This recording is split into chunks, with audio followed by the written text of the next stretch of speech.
Hello and welcome to Blogging Theology. This evening I'm delighted to be with Professor Yamamoto from Marmara University in Istanbul. You're most welcome, sir. Thank you. Assalamu alaikum to you. And you've kindly agreed to demonstrate and explain the significance of the Japanese tea ceremony for us today. I must say it's an extremely exciting opportunity, and you will be explaining the significance of this Islamically, I think, in terms of the virtue in this for Muslims as well. So without more ado, I hand over to you, sir. Okay, thank you very much. Thank you very much for inviting me to the important program.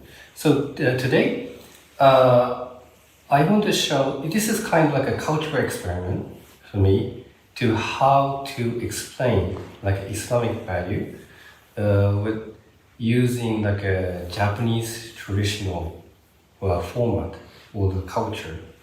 And today, I will use this Japanese tea ceremony as like a tool to like contemplate about like Islamic visions. And reason why I'm using this Japanese tea ceremony is that Japanese tea ceremony, the culture of Japanese tea ceremony itself, is one of the oldest traditional Japanese culture in Japan. It started in like 500 years ago. Wow. And it was established by the tea artist called Sen no Rikyu. And many people assume that this Japanese tea ceremony is part of like Zen Buddhism culture. In one aspect that is true, but the other, it might be no, because now many people believe that this Japanese tea ceremony is like a Zen Buddhism culture because it was performed by like Zen Buddhists and it was interpreted by the Zen Buddhists. That's why, and then it became like mainstream. Right. So that's why now the majority of the tea artists have like literacy of the Zen Buddhism. So that's why they think that this is like a Zen Buddhism culture. But if you look about like early history of the tea culture, like there was like a tea ceremony for the merchants, there was a tea ceremony for the samurais, like warriors, and there was a tea ceremony of like Zen Buddhists, and there even was a tea ceremony for like Japanese Christians, like Japanese Catholics. So there was like a Christian Japanese tea ceremony as well. Wow. Really? So this is part of my, how can I say that? So I'm also studying like history of tea ceremony again, and I found out this tea ceremony itself is like a neutral. This is like open culture. So this is just like a cultural tool to express the aesthetics of the individual who performed this tea ceremony. And if it is so, then of course like the Muslim can also use this tool to explain like Islamic visions. And I found like lots of like a common grounds between like Japanese cultures and the Islamic cultures, and tea ceremony can be like a good example to remember this like a common spirituality between the two.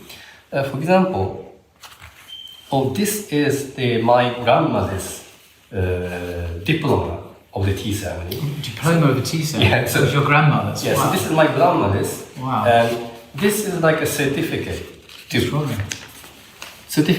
that she... Can I hold that up? Yeah, she studied like tea ceremony. I don't pretend to be able to read that, of course, but it's, that's what it looks like, and it's on beautiful paper or something. Yeah, and it's handwritten. Handwritten, of course. And then like, if we use English, like I use the word like a diploma or the certificate, but in Arabic you have exactly the word which describes this tradition, like ijaza tradition. Ijaza, yes. Yeah, means give the permission to transmit this like a culture. As a reliable, authoritative person, not just a random person. So your grandmother was authorized to transmit. Yes, like in Japanese we call kyojo. Kyojo means like ijaza, like giving permission to transmit this like heritage. So like if you only know the certificate or diploma, then you might assume that this tea ceremony is also like something which is taught in like a cultural center or like a classes. But it's not. This is also like a traditional art which also have like similar thing will exist in Islamic civilization as well, like ijaza and the kyojo.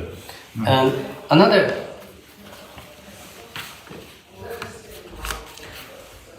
another interesting characteristic of the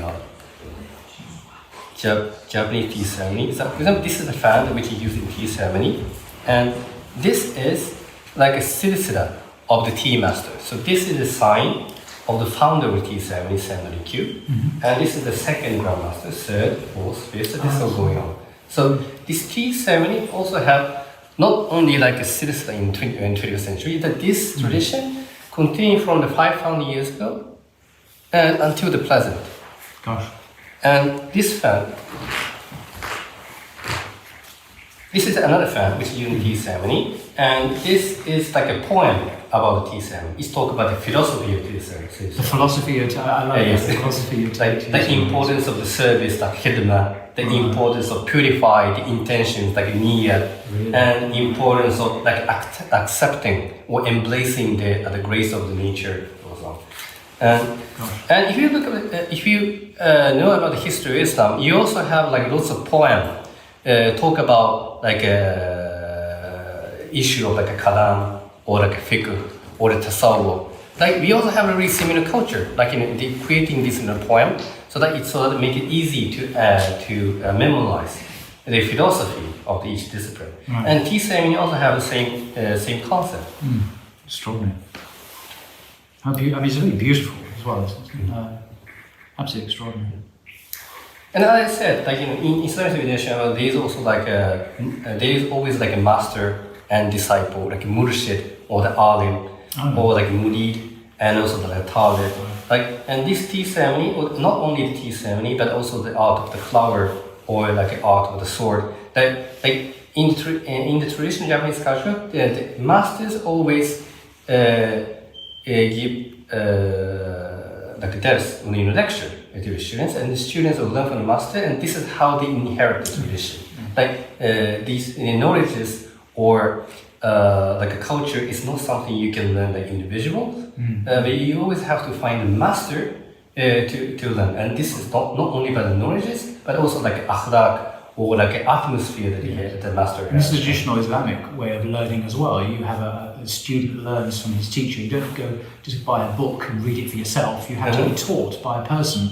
Yes. It's more than just the text, it's the whole human formation, a holistic approach to education. Yes.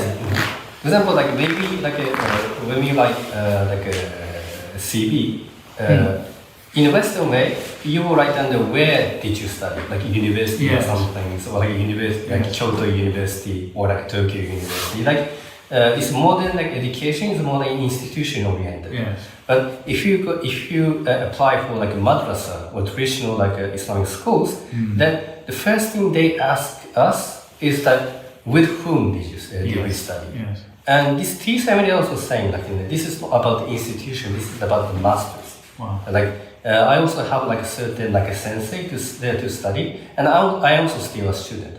And in Japan, usually it takes like at least like 10 years or something 20 years or 30 years to like become like a masters. And this and when I studied this this art of the tea ceremony, like I started to think that maybe I can use this beauty of the Japanese culture to introduce like Islamic heritage or like Islamic message not only to the Japanese audiences but also like a Muslim audiences like outside of Japan. And for example, like today, usually like this tea ceremony is performed in like a tea room, like a traditional Japanese tea house. But for example, like now I'm doing in the UK in London. Just to make clear, we're actually in a masjid, we're in a mosque, aren't we? So I don't have any like in a tea room. But I don't think this is like a negative thing, and I don't think this is like insufficiency, because like this new environment might give a new like a creativity to the Japanese tea ceremony. For example, I don't have any wall to put on like a scroll, because in traditional Japanese tea ceremony, there is always like a Zen Buddhism scrolls on the wall. And before starting this tea ceremony, the student first reads the scroll to get like a moral message from it. So this is how some people interpret that this tea ceremony is like a Zen Buddhism culture. But for example, like instead of Zen scrolls, for example, we can use some like a quotes from Islamic classical books or Islamic poem. But today I prepared this as the alternative for the Zen scrolls. This is written in kanji, Chinese character. But I took this word from this is there you go. Typical ignorant Englishman, not knowing which way up it goes. No. So there you go. So that's Chinese, not Japanese, is that right? Yeah, this is a Chinese character. This means Isshin, this is in Japanese pronunciation, it means qal. But in this context, it means tawajjuh. Tawajjuh is concentrating or focusing only on Allah and avoid all the distractions. And I took this word from like a Chinese Islamic classic here. Can you see? Yes. Right. Yeah. Like, so this is how, for example, like this Chinese Islamic classics tradition is also like, even though this is one of the most established and traditional like heritage in Islamic civilization, now we are in a collective amnesia that we couldn't cherish this heritage and try to use this for like a Muslim living today. I mean, there are so many like academic inquiries and academic studies about this Chinese Islam, but using this material as like a really narrow sense, like academic like a scholarship, is not enough. This is what I believe. Because in this way, I mean, it could be cherished, but it could be cherished like something which is cherished in like a British museum. Like it's just stored in the museum and that's it. Like you cannot touch, it's not tangible, it's not accessible. But here, precisely, I want to use this heritage for like a living tradition, like a living art. So that's why like now I'm not in the environment where I can use Zen scroll, but instead of it, I can use this Chinese Islamic classic, and I take the word and use it. I use it alternative. So now so that this Chinese Islamic classic can live in this Muslim culture right now. And usually also this in Japanese T7 they use wagashi, like Japanese sweets. But today I brought this dates. It's very familiar. Of course, it's dates, of course. Yeah. So in this way, like as you can see, like like there is like a way to express like Islamic values, by using this Japanese Islamic culture. So today, what I want to show you is like a part of my like a cultural experiment to think that how can we create this Japanese Islamic culture. And I don't believe that this is like a perfect or this is like a goal. This is just the beginning. And even this starting this program could be important for Japanese Muslim, and also not only for Japanese Muslim, but also the Muslim outside of Japan, living like a Muslim in the UK or Muslim in other areas, to realize that Muslim community is more diverse than we imagine. And there is like my favorite hadith. Called like tuhaddis nas ala qadri uqulihim. It means that talk to the people according to the level of aql. And this aql means reasoning. I interpret this hadith like we can convey or we can articulate the Islam according to our context. Like every millah, or every people have their own context, and as long as it suits like in the Quran and Sunnah, then we can establish our own taste to digest this Islamic morality. So from now on, I will start using the tea ceremony. But so this is the Islamic. No, this is not Islamic. This is just Japanese tea ceremony. This is the tea utensils, and this tea utensils is also not. Maybe this is my fault. Maybe I should. Yes.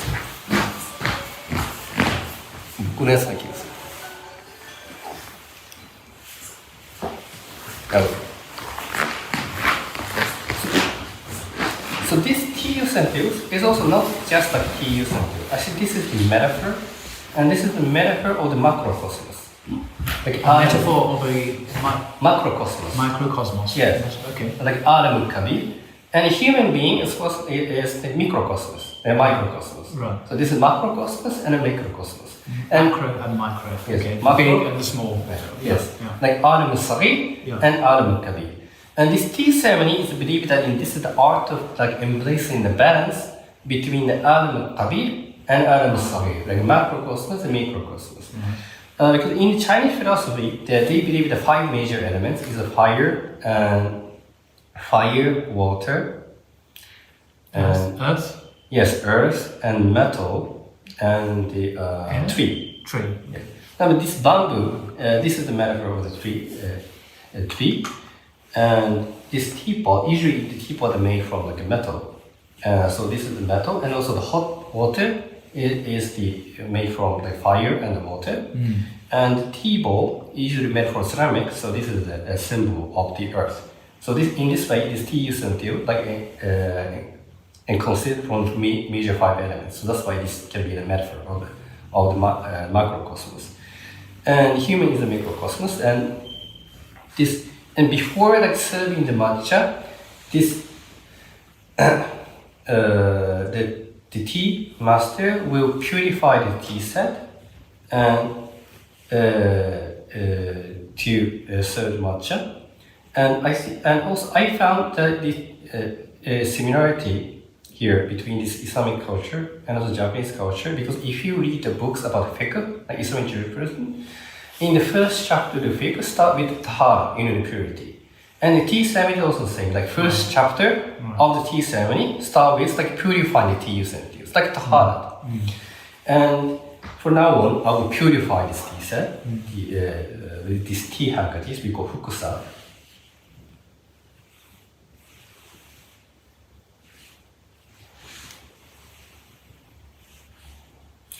And this is another amazing things I found out is that when we fold a tea handkerchief, we use a pointing finger to fold this tea handkerchief. And I saw that the Japanese are doing like a shahada. You notice it. But my master told me that actually this pointing finger is symbol that oneness perfects everything.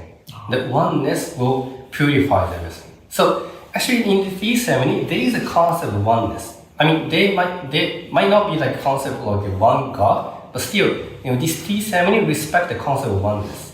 So maybe like we Muslim, we can say like Allah is holding tea handkerchiefs, but still, there is kind of like amazing like resemblance between the two, and I will purify this.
Now everything is purified. And now I will say, お菓子をどうぞ. お菓子をどうぞ means now you can eat the sweets, so you can have the dates. Okay. Okay. Bismillah. And first you eat the sweet, and now and after that you will taste the matcha. But have you tried matcha before? No. Okay. So matcha is a little bit bitter, and sweet is also sweet. Yes, And I interpret that this actually is also the metaphor of the human life.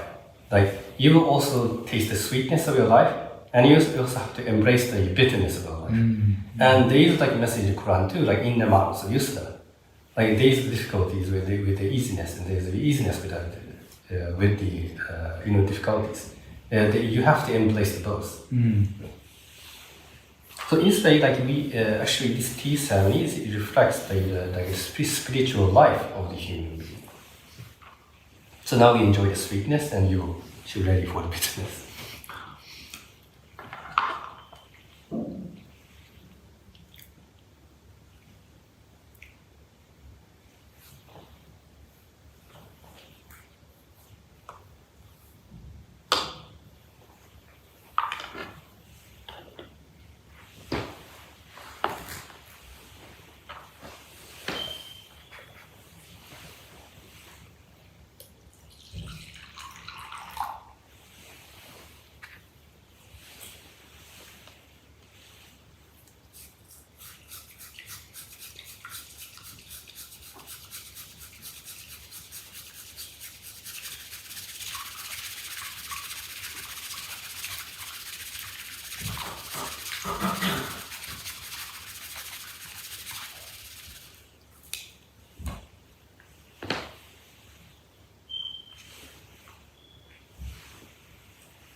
So I'm drinking. Yes. If you're drinking, at first you say ありがとうございます. Can you say ありがとうございます? ありがとう. I don't think I could repeat that, no. She said it very slowly, I'm not going to remember it. ありがとう. ありがとう. Agitako. ございます. ございます. Yeah, I mean, thank you. But important here is that you don't have to thank me because I'm just a creature. Right. Like in tea ceremony, we say arigato to some kind of like divine who create this moment. Because in tea ceremony, there's a word called ichigo ichie. Ichigo ichie is that you might not encounter this moment once again. And this will be the last moment that we might encounter because nobody knows what will happen next. So this means that we have to cherish this moment by this drinking tea. Okay. Yes. And can you turn the cup like 2 times down? Yes. And then you can drink. That's surprisingly nice. I wasn't expecting it to be nice. This was good. So maybe I managed to put my kindness to it. Yeah.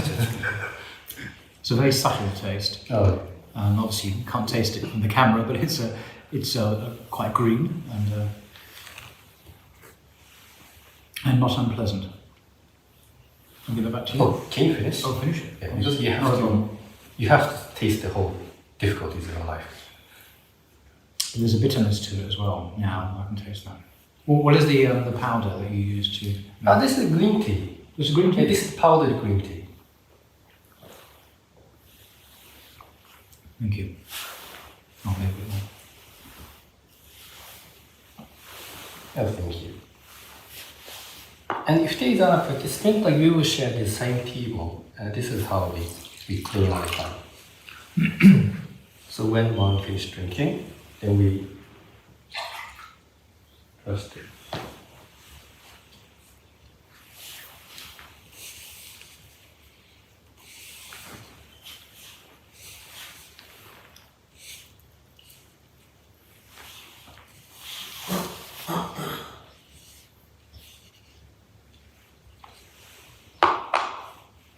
Like this. So this is how you can keep the table always clean.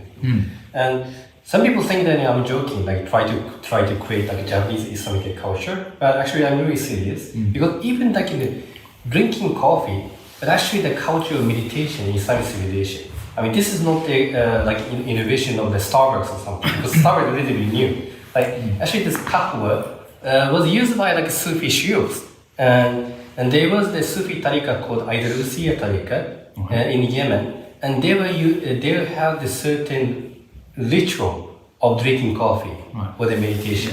For example, they were using the word like Arakawi is one of Allah's name when they're drinking coffee.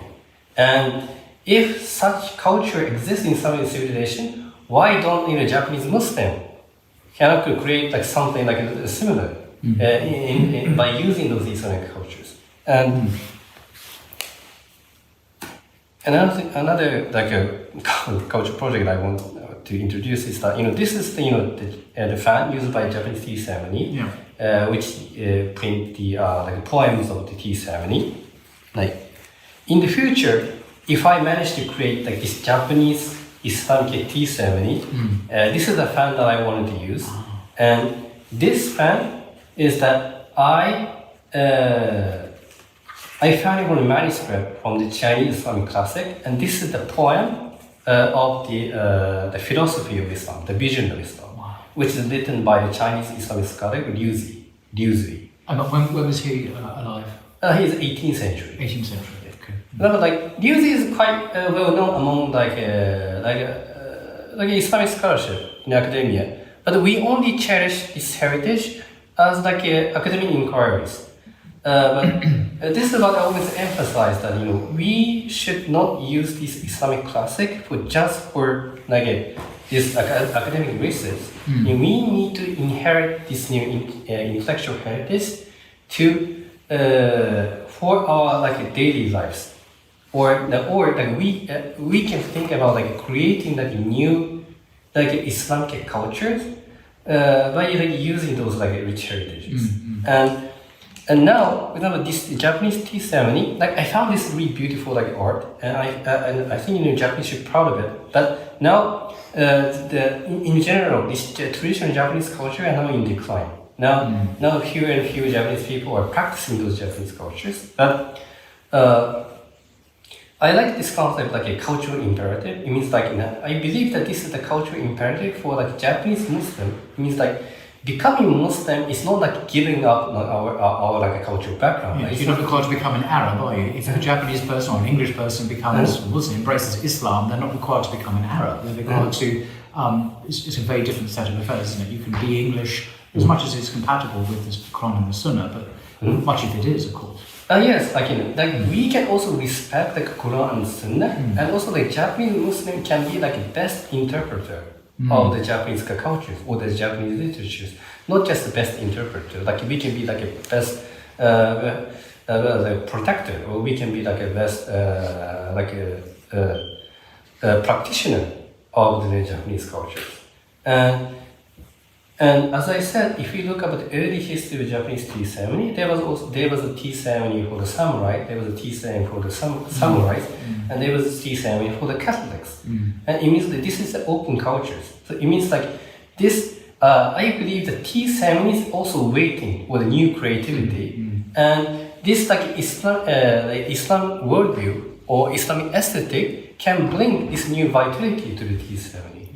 And I think this is the same in the, for example, like Muslim living in the UK as well. Like in the Muslim living in the UK can also be like a best interpreter of the picture of like William Turner, also the interpreter of the of the poems of William Blake, and also they can be the best practitioner of the like a British afternoon tea or something. Because this is how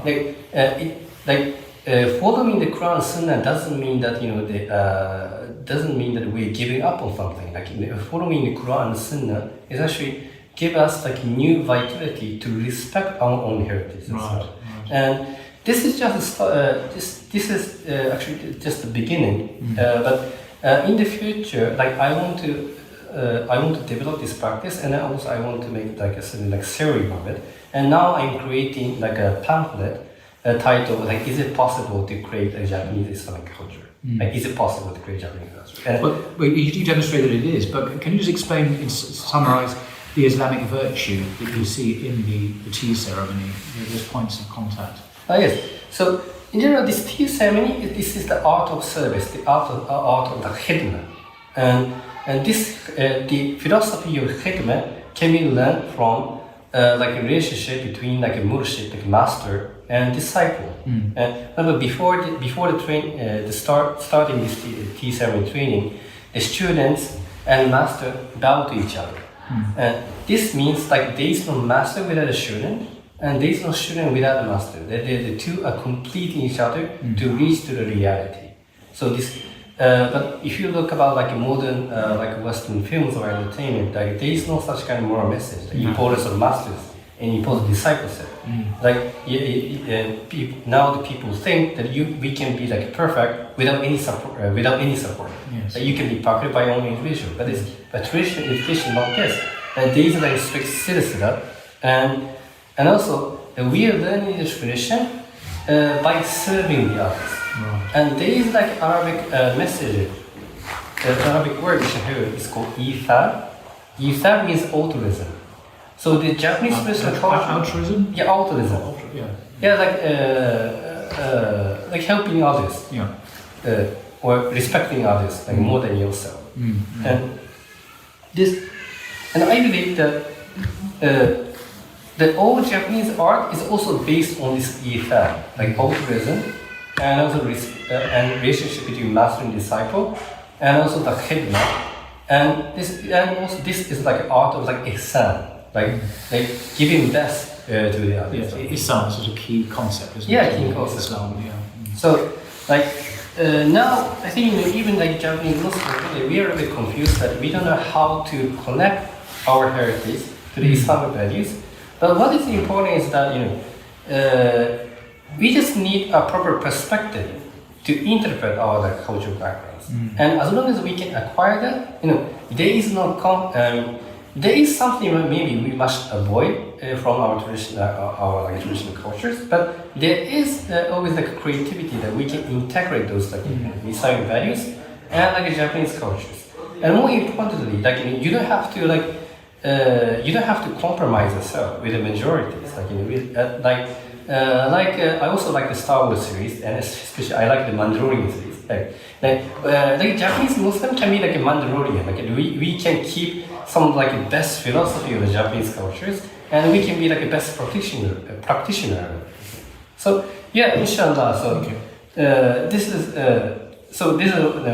one of my recent like a project, and inshallah, if I can finish my pamphlet about like Japanese Islamic culture, I also want to get like feedback from the other like Muslim audiences. So what I find so fascinating here is that you are envisaging a Muslim attempt to preserve and promote traditional Japanese practices and the tea ceremony in a new creative way, just like the Catholics did before, and the people who practiced Buddhism before, and the samurai, and now Muslims also can treasure and promote and maybe preserve these practices which are under threat, you say. They're diminishing today in Japan, but Muslims can actually help preserve them. So you're doing a service to the Japanese culture, as well as enriching it and making it more Muslim, if you like. Yes, and a bit, as you said, actually this is what the Islamic tradition was. Like, for example, like Greek philosophy. Like, Greek philosophy had once forgotten in the history of humanity. But Islamic scholars rediscovered the Greek philosophy, and they developed it on the level of philosophy, and they proposed it in the global world. So this is why now everybody knows the Greek philosophy. Now, without those like Ibn Rushd or Ibn Sina or like Ghazalis or like other like Islamic philosophers, like nobody knew about the Greek philosophy. Like this Islamic civilization actually saved this Greek tradition, and also the other culture as well. And it's quite unfortunate that now somehow like we Muslims forgot this like a cultural like a creativity of Muslim community once existed in the past. And also what I like about Muslim community is that Muslim community have always like this young powers. For example, now I hear like a voice of children.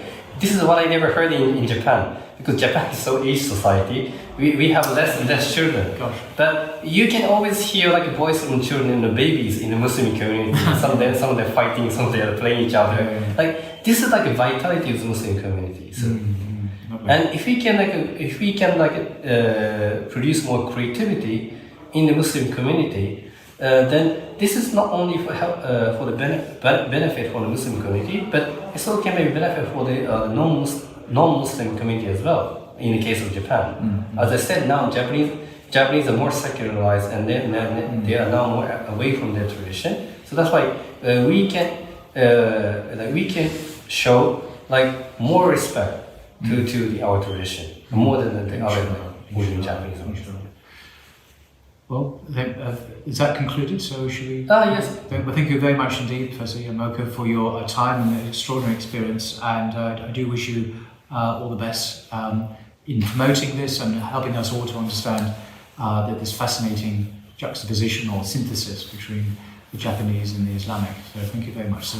Thank you very much, Alex.